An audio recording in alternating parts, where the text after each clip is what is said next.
Hello friends, welcome to sports all rounder YouTube channel. Kabaddi தான் நேற்று குஜராத் ஜெயிச்சிட்டாங்க, தெரிஞ்சிருக்கும் உங்களுக்கு. குஜராத் ஜாயிண்ட் வர்சஸ் தெலுங்கு டைட்டன்ஸில் 37-30 7 பாயிண்டில் ஜெயிச்சிட்டாங்க. ஸோ அதை பற்றின ப்ரெஸ் கான்ஃபரன்ஸ் பேசலான்னு நிறைய பேர் கேட்டாங்க. ப்ரெஸ் கான்ஃபரன்ஸ் என்ன சொன்னார் பவன், ஃபசலில் என்ன சொன்னார்னு. ஸோ இப்போ இது வந்து ஃபஸ்ட்டு இப்போ நான் குஜராத் ஜாயிண்டோட ப்ரெஸ் கான்ஃபரன்ஸ் பேசிடுறேன். ஃபசலும் அவங்க கோச் என்ன சொன்னாங்கன்னு. இதுக்கப்புறம் கண்டினியூஸாக வரும் அடுத்த வீடியோவில் பவன் ஷெராவத்தும் தெலுங்கு டைட்டன்ஸ் கோச் என்ன சொன்னாங்கன்னு பார்ப்போம். ரைட், ஃபஸ்ட்டு கேள்வி கோச்சுக்கு மட்டும் கறக்கணும்னு சொல்லிடுறேன். ஃபர்ஸ்ட் ஹாஃபில் 5 பாயிண்ட் மைனஸில் இருந்தீங்க, அப்புறம் என்ன பெப் டாப் கொடுத்தீங்க டக்குன்னு, ரெண்டாவது ஹாஃபில் நல்லா விளாண்டிங்களேன்னாரு. அவங்க கோச்சு சொன்னார், அதான் Gujarat, we wanted to win, எங்களுக்கு ஜெயிக்கணும். தெலுங்கு டைட்டன்ஸ் 12th ரேங்கில் இருக்காங்க, அவங்க மேலே ப்ரெஷர் இல்லை. ஆனால் எங்கள் மேலே தான் ரொம்ப ப்ரெஷர் இருந்தது. ஏன்னா நாங்கள் ஒரு சின்ன மிஸ்டேக் பண்ணாலும் கஷ்டமாயிடும். நாங்கள் இப்போ 4th ரேங்க்லேருந்து 4th rank, 3rd rank, 4th rank இப்படி போயிட்டுருக்கோம். எங்களுக்கு ஃபஸ்ட் ஆர் செகண்ட் வரணும். அப்போ எங்களுக்கு தான் ப்ரெஷர் ஜாஸ்தி, வின் பண்ணணும், டேபிளில் டாப்பில் வரணும், ப்ளே ஆஃபுக்கு போகணுன்னு. We had a enough of pressure. அதனால் செகண்ட் ஹாஃபில் வந்து மோர் அக்ரெசிவாக விளாண்டோம். 2 மிஸ்டேக் அப்படி பண்ணியிருந்தோம் ஸ்டார்டிங்கில், அதனால தான் மைனஸில் போச்சு. பாலாஜி அண்ட் பிரதீக் தையா அவங்க பண்ண மிஸ்டேக், அட்வான்ஸ் டேக்கிள் பண்ணிட்டார் பிரதீக் தையா.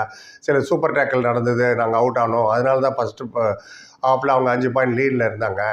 அண்ட் அந்த மிஸ்டேக்லாம் கரெக்ட் பண்ணதுக்கப்புறம் கொஞ்சம் ப்ரெஷரில் தான் இருந்தோம், அதை நான் ஒத்து தான் ஆகணுங்கிறாரு.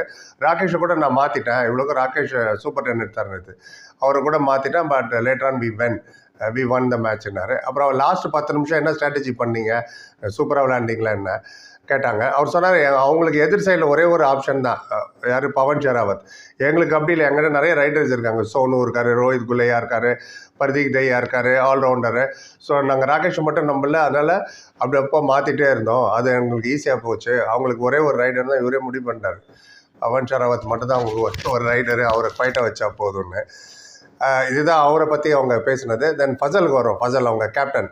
So Fazel, second half are you happy, jolly தானே, அந்த மாதிரி கேட்டாங்க. அவர் சொன்னால், எஸ், 7 மேட்ச் ஜெயிச்சிட்டோம் இது வரைக்கும், வெரி ஹாப்பி தான். அண்ட் நீங்கள் கேட்குறீங்க ஏன் மைனஸில் இருந்தீங்களா ஸ்டார்டிங்கில், செகண்ட் ஹாஃபில் என்ன நடந்தது. நாங்கள் ஜெயித்த 3-4 மேட்ச் பாருங்கள், எல்லாமே பின்னாடி தான் இருந்தோம். மைனஸில் தான் இருந்தோம், லாஸ்ட் மொமெண்ட்டில் தான் வந்து ஜெயித்தோம். 40 மினிட்ஸ் கேம், எப்போ வேணால் மாறலாம், anything can happen. And motivation கொடுத்துட்டே இருக்கணும் பிளேயருக்கு, அதுதான் நான் கொடுத்துட்ருந்தேன். அண்ட் மோரோவர் பிரேக் அப்போ எதிர் டீமோட ஆப்போசிஷனை திருப்பி டிஸ்கஸ் பண்ணேன். யார் கவரில் இருக்கா, யார் கார்னரில் இருக்கா, யார் லெஃப்ட்டு ரைட்டுன்னு, அதுக்கு தகுந்த மாதிரி ஸ்ட்ராட்டஜியை மாற்றினேன். ஒரு செட்டு பிளானோட நான் அங்கே உள்ளே போக மாட்டேன், அப்பப்போ ஸ்ட்ராட்டஜி மாற்றிட்டே இருப்பேன். இட் டெஃபினெட்லி ஒர்க்டுன்னு. நேற்று கூட நீங்கள் பார்த்துருப்பீங்க, 2 பேர் இன்னும் பேசிட்டு, ஒரு ரைடர்கிட்ட பேசிகிட்டே இருப்பார், டக்குன்னு அந்த சைடு நபி பக்ஷி ஓட்டுவார் உள்ள ரைடு எடுக்க. இதெல்லாம் ஒரு ஸ்ட்ராட்டஜி. எத்தனை பேர் நோட் பண்ணிங்கன்னு தெரில. இட் வாஸ் இன்னும் ப்ரெசன்ஸ் ஆஃப் மைண்ட். அவங்க எதிர் டீம் ரெடியாகவே இல்லை, தெலுங்கு பார்த்தா அந்த எண்ணிலேருந்து துதுன்னு ஓடி வந்தார் நபி பக்ஷி. இவர் இங்கே பேசிகிட்டு இருந்தார். இந்த மாதிரி சில இன்னும் ஸ்ட்ராட்டஜி ஒர்க் அவுட் பண்ணுவார். அதை தான் சொன்னார். நீங்கள் டாஸ் ஜெயிச்சிங்க, செலக்டட் கோட்டு, அண்ட் இது ஹெல்ப் பண்ணிச்சா டாஸ் ஜெயிக்கிறதுன்னு. அண்டு அவர் சொன்ன, டாஸ் எல்லா டீமுமே டாஸ் ஜெயிச்சா எதிர் டீமை தான் ரைடு எடுக்க சொல்லுவாங்க, அதே தான் நானும் பண்ணேன்.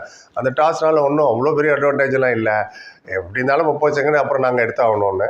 ஒரு முக்கியமான ஒரு விஷயம் கேட்டாங்க. பவன் ஷெராவத்தை 19 நிமிஷம் வெளில வச்சுங்க, எனி பிளான், என்ன பிளான் அப்படின்னாங்க. அவர் சொன்னார், Pavan is the backbone of Telugu Titans, முதுகெலுமே அவர் தான் பவன். அண்ட் அது மட்டும் இல்லை, அவர் கேப்டனு. நாங்கள் வெளியில் பவனை மட்டும் உட்கார வைக்கல, அவங்க பேக் போனையும் உட்கார வச்சிட்டோம், அவங்க கேப்டனையும் உட்கார வச்சிட்டோம். ஏன்னா அவர் கேப்டனாக உள்ளே இருந்தால் எல்லாருக்கும் இன்ஸ்ட்ரக்ஷன் வேறு கொடுத்துட்ருப்பார். ஸோ அவர் வெளில வரும்போது அவங்க உள்ளே இருக்கிற பிளேயர் அவங்களே டிசைட் பண்ணி பார்க்கணும், இல்லை ஒவ்வொரு வாட்டி கோச்சு கேப்டனை பார்க்கணும், கான்சன்ட்ரேஷன் டிஸ்டர்ப் ஆகும். ஸோ அதனால் அவர் இன்ஸ்ட்ரக்ஷன் கொடுக்குறதையும் நான் கட் பண்ணேன். வெளில 19 நிமிஷம் உட்காந்தேன். So I am very happy. ஏன்னா பவன் அவ்வளோ நேரம் நாங்கள் வெளில உட்கார வச்சதில் ஐம் வெரி வெரி ஹாப்பின்னு. அப்புறம் கேட்டாங்க, தீபக் சிங் டக்குன்னு உள்ளே கொண்டு வந்துட்டீங்க, அண்ட் ரைட் கவர் நேற்று 9 பாயிண்ட்ஸ் வரை எடுத்தார், ஏன் அப்படி திடீர்னு தீபக் சிங் உள்ளே வந்தார் அப்படின்னாரு ஸ்டார்டிங் 7ல். சொன்னாப்புல, நாங்கள் ப்ராக்டிஸ் செக்ஷன் நிறைய டிசைட் பண்ணவங்க கோச்சும் சேர்த்து சொன்னார். அண்ட் கோச்சிங் கேம்பில் அப்போ கூட நாங்கள் ரொம்ப டிசைட் பண்ண, ரொம்ப நல்லா விளையாண்டார். ஸ்டார்டிங்கில் அவர் கொண்டு வந்திருக்கணும், ஒரு 4 மேட்ச் முன்னாடி நீ ப்ராப்ளம் இருந்தது, அதனால தான் ரவிக்குமாரை நாங்கள் யூஸ் பண்ணோம். இப்போ நம்மகிட்ட ஆப்ஷன் இருக்குது, அதனால தான் இந்த வாட்டி தீபக் சிங் யூஸ் பண்ண ஒரு நல்லா பெர்ஃபார்ம் பண்ணாருன்னு. அண்ட் பவன் தான் மெயின் எங்களுக்குன்னு. அப்புறம் ஃபசலை கேட்டேன், ஃபசல் நீங்கள் எப்போ பார்த்தா ராகேஷ்ட பேசிகிட்டே இருந்தீங்களா, என்னது அது, ஒய், ஹவு, அதனால் ஏதாவது யூஸ் இருக்கா அப்படின்னு சொன்னார். கண்டிப்பாக, ஏன்னா Rakesh is a very good player, and தெலுங்குட்டு அக்ரெசிவ் டிஃபென்ஸ் இருந்தது, அதனால் கான்ஸ்டன்ட்டாக நான் சொல்லிகிட்டே இருந்தேன். 50% ஃபேக் ரைடுன்னு. எத்தனை பேருக்கு எனக்கே சரியாக புரியல. Fake raid 50%. உங்களுக்கு தெரிஞ்சவங்க சொல்லுங்கள், அது என்ன அது ஃபேக் ரைடுன்னா. 50% ஃபேக் ரைடு அப்போ தான் அவங்க டிஃபென்ஸ் குழம்பி போயிடுவாங்கன்னு அதில் கேட்டார். அதனால் அவர் சக்ஸஸ் ஆனார். ஆனால் பிரதீக் தெய்யா கேட்கல நான் சொன்னதை, அதனால் அவருக்கு அவ்வளோ பாயிண்ட் வரலன்னு ஃப்ராங்காக ஓப்பனாக சொல்கிறார் அவர்.